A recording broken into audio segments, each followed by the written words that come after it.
I find it deeply, deeply obnoxious that the Duke of Sussex, Prince Harry, gets lumped in with his idiot uncle as somehow being problematic. A military hero who has done more to point out the corruption of the British media than almost anybody else in public life, being lumped in with a bloke who has been a disgrace to the family for decades is truly, truly absurd. Actually mentioning the Duke of Sussex, Harry and Meghan constitute massive, massive news stories as well, because they offered such a wonderful opportunity to many members of the media to paint them as, or to essentially drive pages and pages, hours and hours of journalism motivated almost entirely by the fact that the one of the most senior members of the royal family had the audacity to fall in love with a woman of colour, something that drives a coach and horses, if you pardon the pun, through much of our establishment presumptions. James O'Brien did not come to play. He came to drag the hypocrisy out of Buckingham Palace by its silk curtains. And he is absolutely right. How dare the British media and the PR machine that works overtime to protect certain royals try to lump Prince Harry, a man who served his country with honour, in the same category as Prince Andrew, a man who served embarrassment and scandal for breakfast, lunch and dinner. This comparison is not only absurd, it's offensive, manipulative, and it says everything about who the establishment chooses to protect and who they choose to destroy. Harry's biggest crime is telling the truth. He exposed the shady, toxic symbiosis between the palace and the press. He lifted the royal carpet, and the dust that flew out had names, dates, and Daily Mail headlines attached. Meanwhile, Prince Andrew's scandals weren't rumours. They were court-documented realities. And yet somehow he was gifted a soft landing, escorted out of public life with more dignity than the palace ever showed Meghan on her worst day. But Harry got turned into public enemy number one for saying, "Maybe I don't want my wife bullied to tears by the tabloids." Imagine that. In the royal bubble, empathy is rebellion. The British press said, "How dare Harry speak about mental health, trauma and media abuse while writing 8 articles a day about what colour Meghan's nail polish meant for the Queen's legacy?" This same press that worshipped Andrew's dignified silence could not stop publishing 10-part exposés on Meghan's avocado toast. Because apparently, an avocado in California carries the weight of colonial history now. Then there's the royal PR spin, the desperate attempt to both sides the narrative.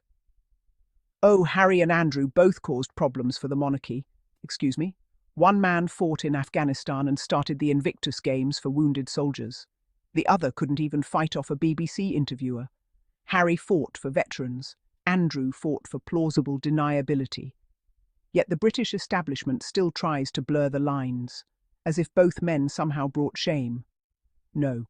One brought accountability, and the other brought disgrace. There's a difference. Accountability is the one thing the royal institution cannot handle. It's allergic to it.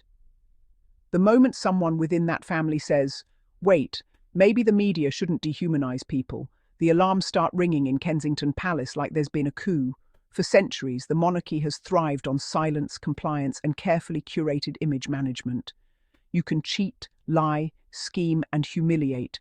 Just don't speak. Harry broke that sacred rule, and that's why they'll never forgive him. James O'Brien hit the nail on the crown when he said it. The media frenzy around Harry and Meghan was rooted in the fact that Harry fell in love with a woman of colour. That's the uncomfortable truth the British press keeps dancing around. They'll never say it outright, but every coded headline, every dog whistle, every microaggression screamed it loud and clear. From Meghan made Kate cry, which was a lie, to Meghan's banana charity message is political, the obsession wasn't about royal etiquette.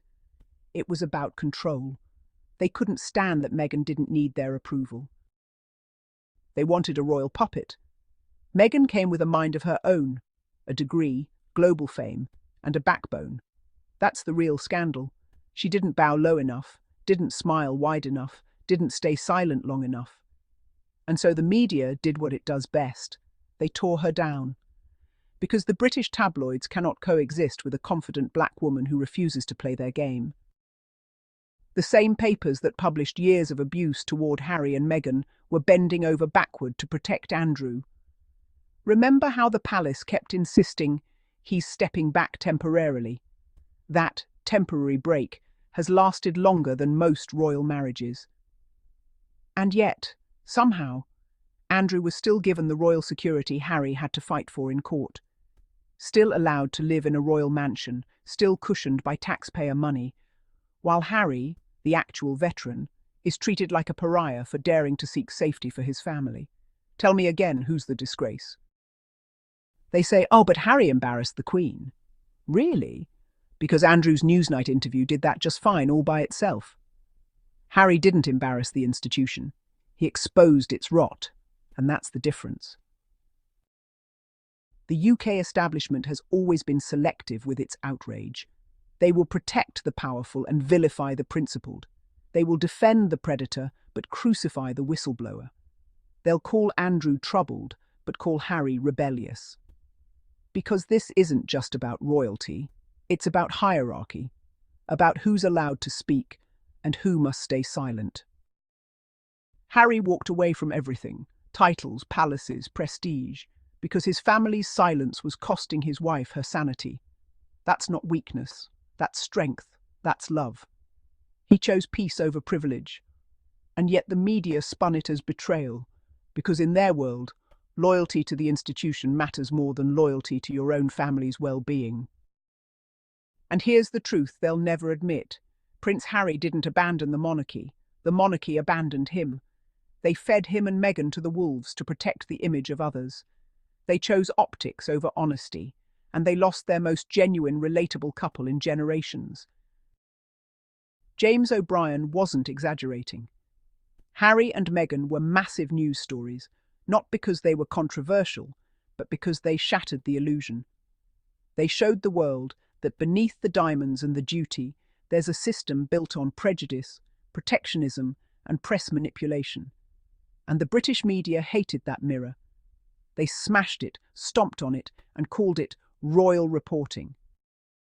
Meanwhile, Andrew just had to quietly step back, and suddenly the royal commentators were saying, he's suffered enough. Oh, has he? Did I miss the part where he apologised, took accountability, returned his taxpayer-funded allowance? No? Didn't think so. When James O'Brien says it's absurd to lump Harry in with Andrew, he's being too kind. It's not just absurd, it's insulting. Harry represents courage, transparency, and evolution. Andrew represents entitlement, scandal, and decay.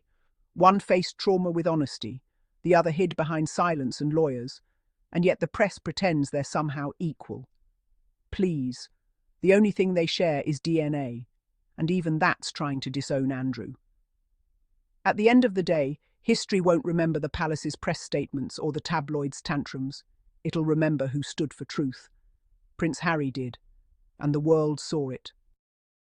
So cheers to James O'Brien for calling it like it is.